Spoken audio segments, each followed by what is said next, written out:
This podcast is for a mature audience and may be viewed as inappropriate or insensitive to some. Listener discretion is advised. The intention is to share conversation of like and unlike-minded individuals as they try to be the best them they can be in a life full of challenges, searching for love, acceptance, and positivity. Call 669-241-1422 and share yourself or catch up with Sweet Baby J for an anonymous face-to-face interview. Feel free to call in with any questions, stories, thoughts, or anything you would love to talk about and share. Talking with Sweet Baby J. Again, the number to call is 669-241-1422. Nothing is off the table when talking sweet with Sweet Baby J at 669-241-1422.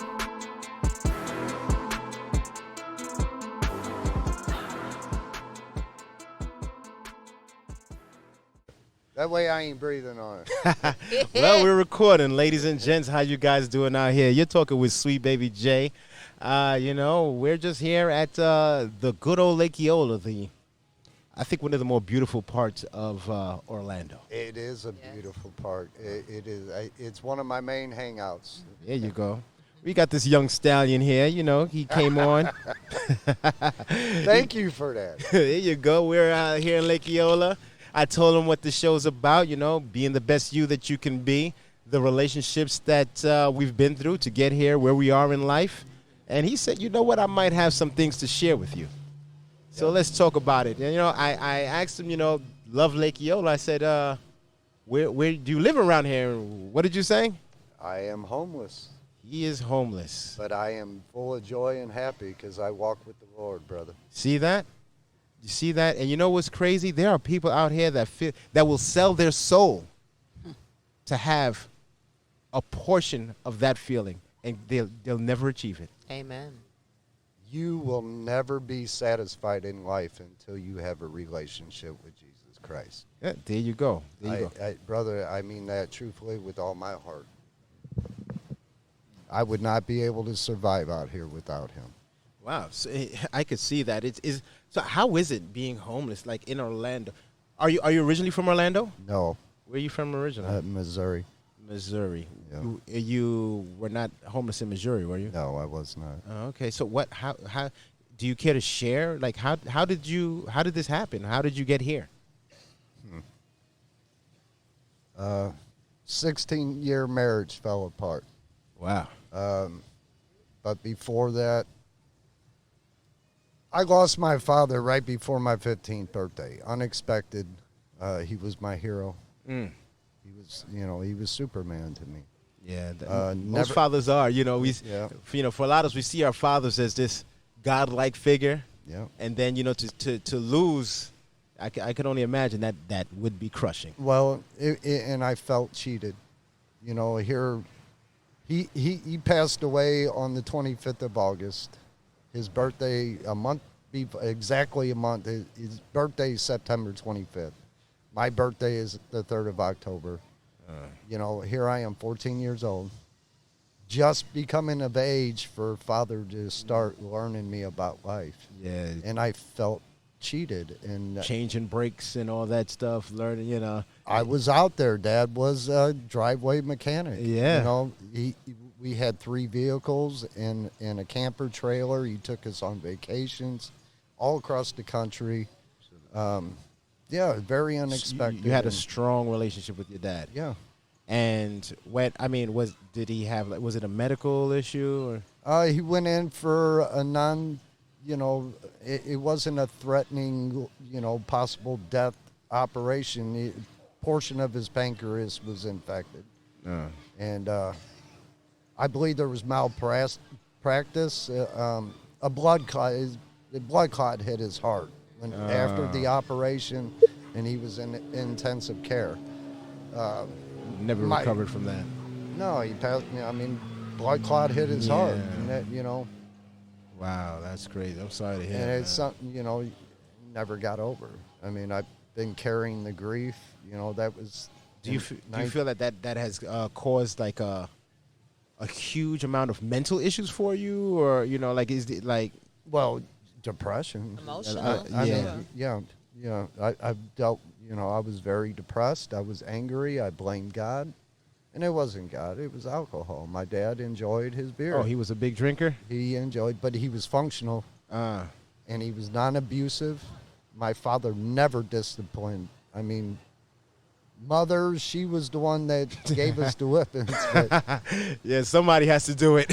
But- Can't let these kids run wild. yeah, but it got to a point, you know, we started getting older and faster. Mom couldn't catch us, you know. Then she had to go in ninja mode. She's throwing things. But she did. She was very clever. She, you know, if she couldn't catch us, she would act like everything was cool and let's go to the store. And she, you know, we'd get into the car in the driveway and get buckled in. As soon as you're buckled in, there come the backhands. You know. You know what? It's good to know because I thought my mother mastered that stuff. I really thought that she created something, but it's not just my mother then. No. Okay. Mom was clever. Oh, man. So, but you know, no regrets. I mean, I had an awesome life from the time that I can, you know, the earliest time that I can remember in my childhood up until my dad passed away. Everything was great. Yeah, you know, shortly thereafter, Mom couldn't stay in the house that I was raised in. She put it up for sale. She tracked down her sister, my Aunt Mary, which was pretty much a gypsy. She moved around. At the time, Mary was in Seattle, Washington. Mom put the house up for sale. The house sold real quick. And Mom gave me a choice. Here I'm 15 at the time. Wow. My older sibling, my brother, was 21, still a kid, you know. Yeah, that's. But he could take legal custody of me until I turned 18. And, you know, she gave me a choice. You want to Follow me or. start over in Seattle or stay in Missouri? And, you know, high school, buddies, girlfriends. You wasn't trying to leave. No. So you said your father, you know, he had an issue with drinking. Mm-hmm. And do you think that was passed on to you as well? Yeah. Yeah? Yeah. I was doomed from the beginning. I'm Italian and Irish. So I was destined to, you know. To sip and sip strong. He was sipping strong. Yeah. Wow. So from Missouri to here, how did you become homeless? And Well, you know, everything fell apart. from the wedding, from the marriage. No, it wasn't just that. I lost my mother on Mother's Day Ugh. at exactly noon on Mother's Day 2016. It's not even that long ago. When she was I put her, you know, in a nursing home. I had to. I tried. She was staying with my older brother, and we lost. We lost my nephew. 19 years old, car accident. Yeah, that's tough, man. Sorry to hear. So Mom was staying with my brother, and there was just too much there. So I took Mom home with me. To Missouri or? No, well, this was in Missouri. Oh, okay. Yeah. And Okay. this all went down in Missouri. There was too much going on there, too much grief and tension. A lot of heartache. At my brother's. So I took Mom a month after I got married to my wife, took her home to, you know, set her up. She had her own room, bathroom.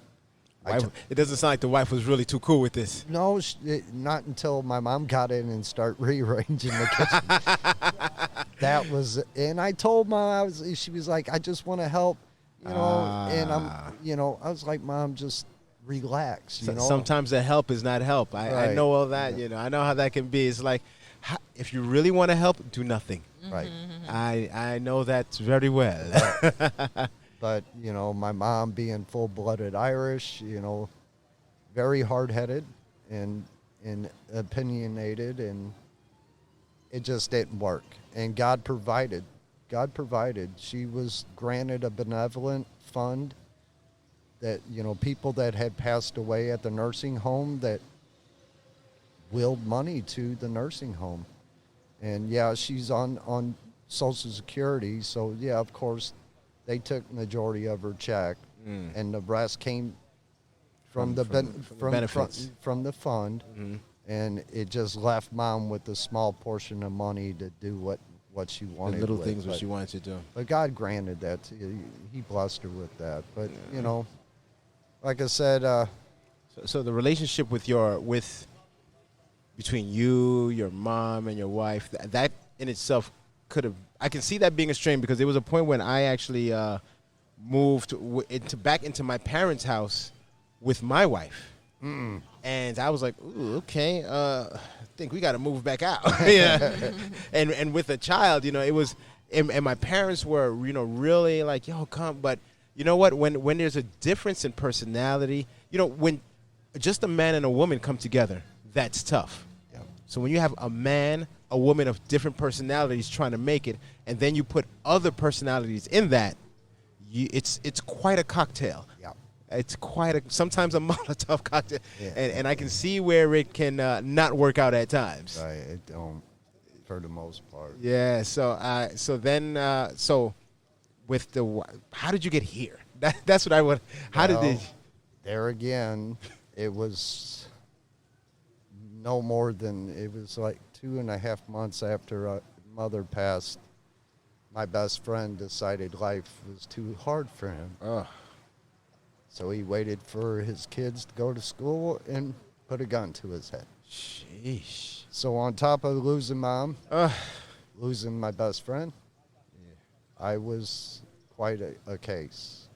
Started drinking again, heavy. More and more. Yeah, I can see how that could happen. Got into other things, you know, things that I thought were giving me comfort and relief, but just caused more of an issue. It was more of an anchor than it was a pillow. Well, the anchor, I should have chose Jesus as my anchor, and I chose drugs and alcohol instead, and it led me to being homeless. So let me ask you a question: are drugs and alcohol still in your? Oh, my elbow hurts.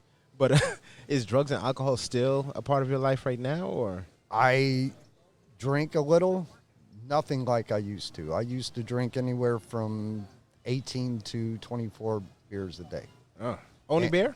Only beer. Wow. You know, I could never understand that. I'm a hard liquor kind of guy, and when I see someone drinking beer, I'm like this.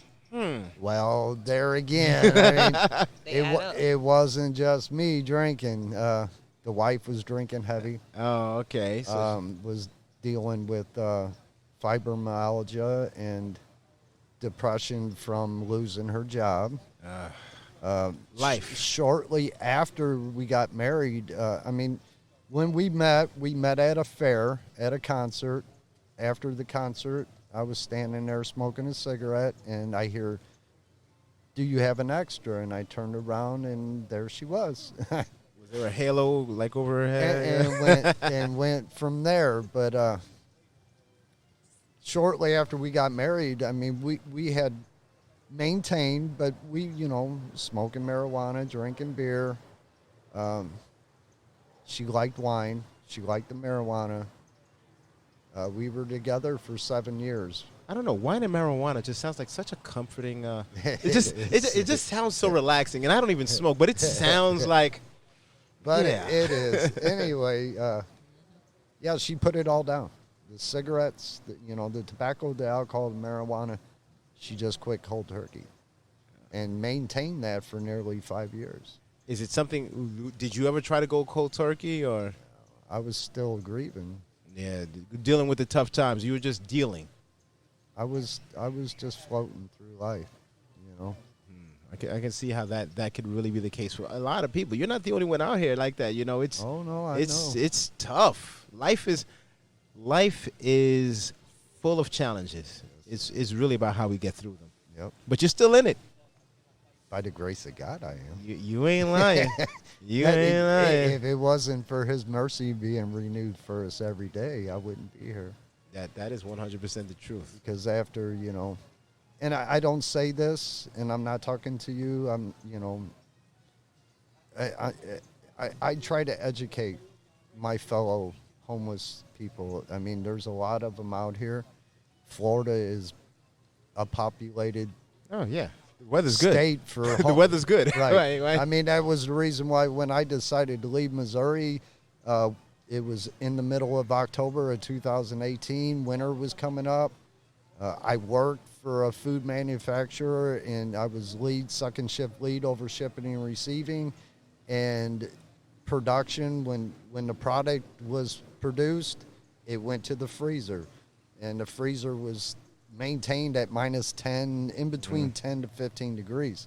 So working in the freezer, and then winter coming up, I long story short, I lost my job. I was forced out of my home. I was not allowed to even go get my clothes. Wow. There again. Everything that's on your back, and that's it. Yeah, I had to start rebuilding. And I did that, a short time. I was able to get clothes through the church. I was staying on an ex-co-worker's couch that already had a full house. And, he was gracious and merciful to me and opened his door, even though he already had a handful. And the grace of God was still shining on you. Yeah. I didn't, here, his home was less than an eighth of a mile from my house that I was not allowed to go to. That must have been tough seeing in itself. I was broken. Yeah. I had to get out of Missouri, and I figured, well, if I'm going to be a homeless on the street, I might as well go somewhere where the weather's so, Yeah. Hey, listen, I was in San Francisco not so long ago. They have a huge homeless population. I went, I was staying at a place, I think Vallejo or something like that. Vallejo, I don't even remember. But I went downtown. Someone told me to go to this club named Mr. Smith's. And when I got out the car, I was like, what in the hell? It literally felt like I was in a time machine. Like I was in New York City, but 30 years ago. Like, I couldn't believe how many homeless people was out there. And it was crazy. And then it's sometimes also when I come down to, like, Lake Eola, I'm like, wow, or anywhere downtown, there's a lot of homeless people out here. It is wow. And, it's always good to hear, the story. Because, I think people are very cold to the fact that human. Right. It's just another human. And in all honesty, I believe that all of us are a breath away, a check away, and a medical bill away, an accident away from being homeless. It can happen to anyone. It can happen to anyone. I had, no forewarning. I think also people think that, you see people that are homeless and you think he's just a drug addict or he's asking for, or, he made a bunch of poor choices in life that's on them. No. And the thing is that I'm a veteran and I've seen firsthand on what combat can do to the mind. And, Exactly. not everyone can handle it. That's exact. You hit the nail on the head. The post-traumatic. Yeah, PTSD is no joke. It's not only. It's not just isolated or, just to people that have been in war. I mean, life in general. We fight. You're a veteran? No. Oh, okay. Oh. No. I'm a veteran of fighting against life, against the evil principalities that ruled it. This man, you are a veteran then, because that's never-ending battle. It is, and we're stuck in the middle. Never-ending battle. Every day, every morning. It doesn't end. And when you think, one thing is over, nah, there's another one right on that one's heel. It's another one coming. It's all about bobbing and weaving, getting through and finding out your way to maneuver your way through life the best way possible.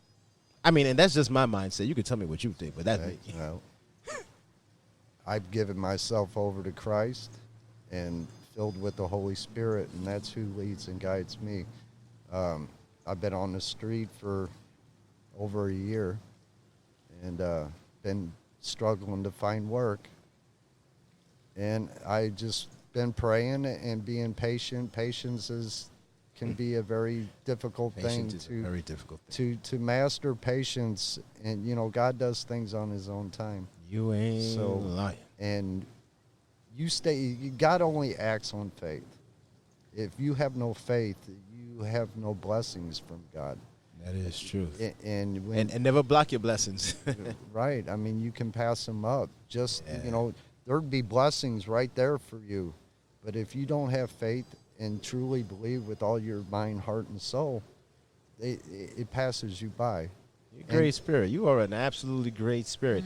So let me ask you this: like, how is it living, like the actual day-to-day living, like just to even use the bathroom or getting a meal or the affection of another human being, whether it be male or female? Like, are these? Because listen, as I said, we're all humans. We all need affection from others. We all need friendship. We all need meals. But these are also things that people think that only people in houses get. But no, not true at all. No. Everyone needs these things. Right. So how is it out here being homeless and being human? I guess that's the best way to put it. Homeless and human. There again, if I wasn't in God's hands and His comfort, it's very humiliating. Yeah, I can see that. Like you were saying earlier, homeless get stereotyped. You're homeless because you're a drug addict, because you're an alcoholic, because you've made the wrong decisions and have been incarcerated in penitentiary for many years, and you come out with nothing and you're out on the street. It's not always the case.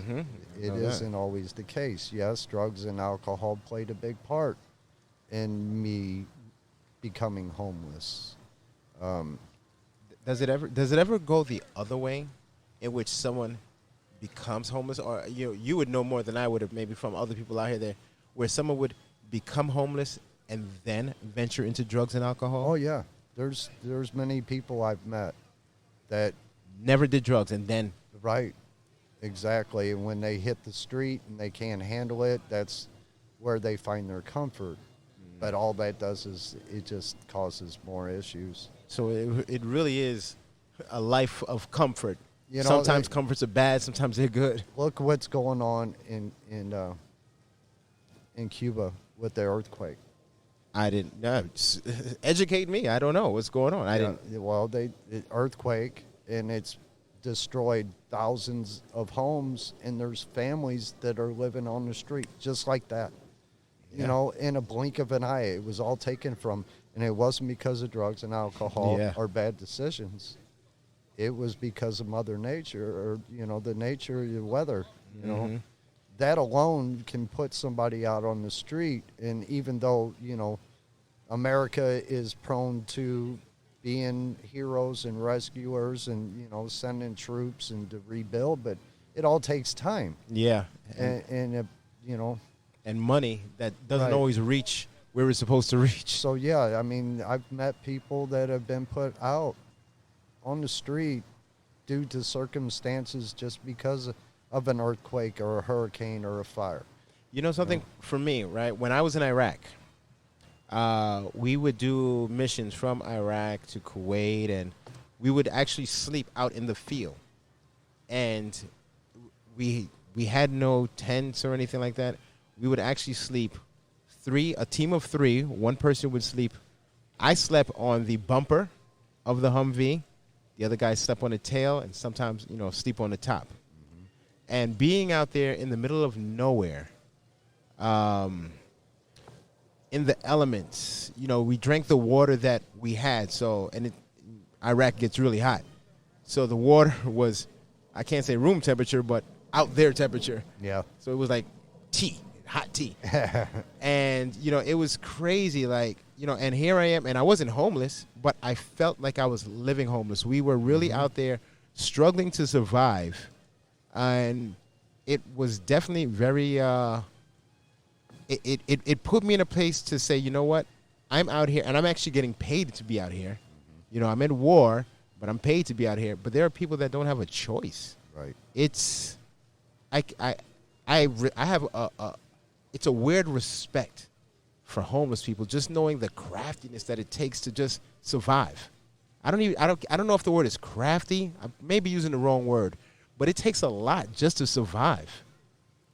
It's an art to be being homeless. You have to maintain. You have to stay away from the drugs and alcohol, because all that does is cause more problem. Like I said, I'll have a beer, just like today. I had a beer. I'm good. You know, I don't need that. I have the Lord.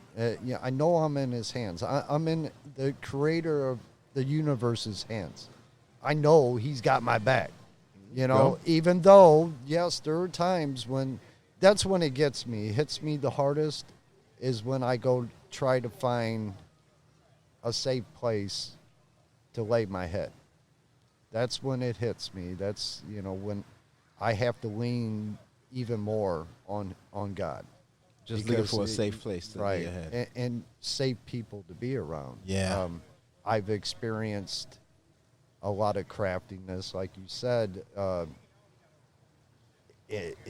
negative craftiness. Yeah, I was going to say, I can imagine that. Scamming. People are scamming. People being very deceitful, you know, playing like they got your back, like they're your partner.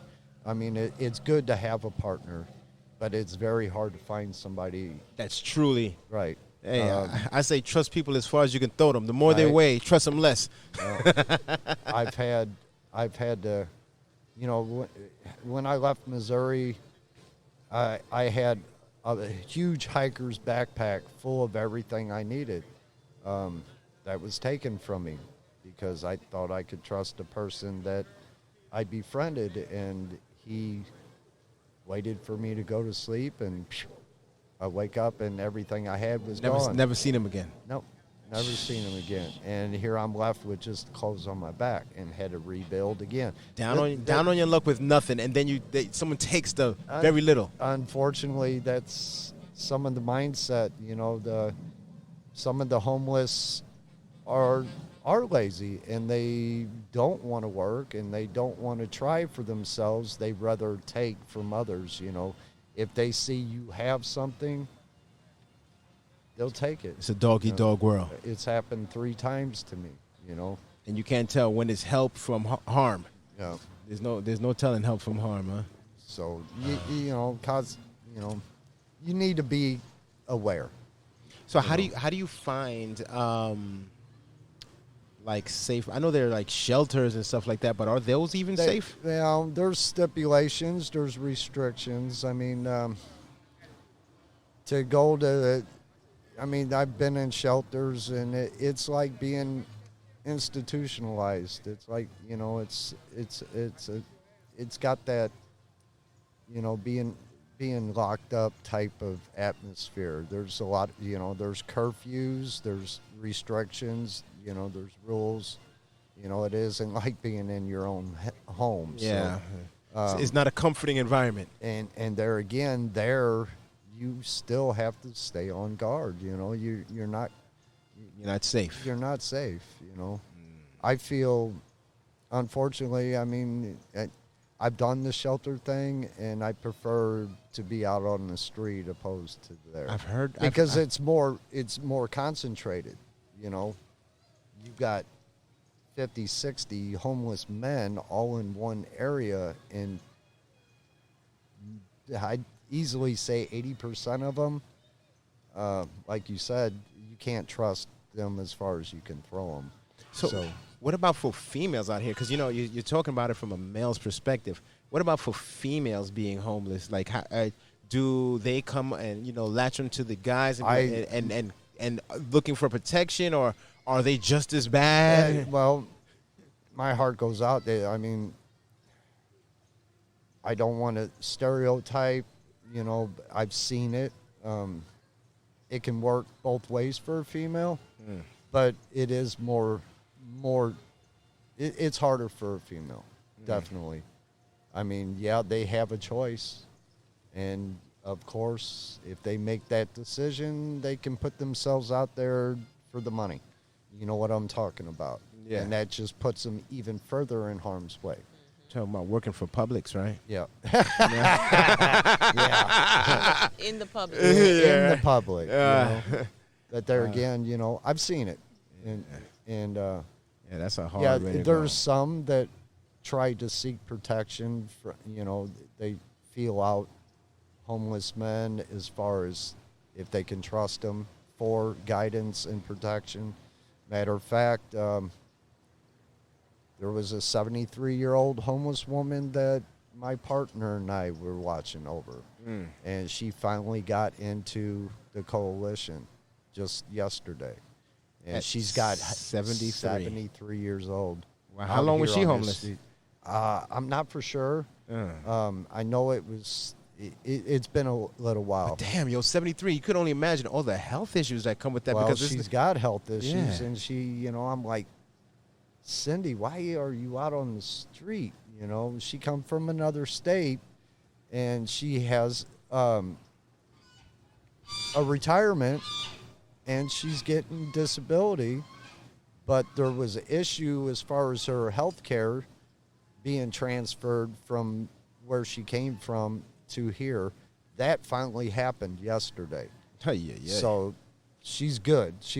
God's blessed her and taken care of her, and it's all good for her. But yeah, it's tougher for a woman out on the street. Sheesh.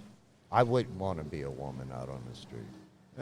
Being a woman in itself is hard. I wouldn't know much because I am a man. Thank God. But listen, hey, it's hard for all of us, brother. I really appreciate you talking with us. I appreciate you spending the time and just sharing with the world on the difficulties, on just surviving out here. There's no easy way about it. It's difficult when you're trying to maintain a mortgage. It's difficult when you're trying to maintain a rent. But damn, it's difficult when you don't have a roof over your head. I have to say, you cannot put any trust and comfort in the things of this world. Nope. You can't do it. The only comfort and security you're gonna get is walking with a relationship with Jesus, because that's all that matters. This is temporary. We weren't meant to be here. Yeah, forever. Yeah. We weren't meant to be here. Bible tells us this is not our home.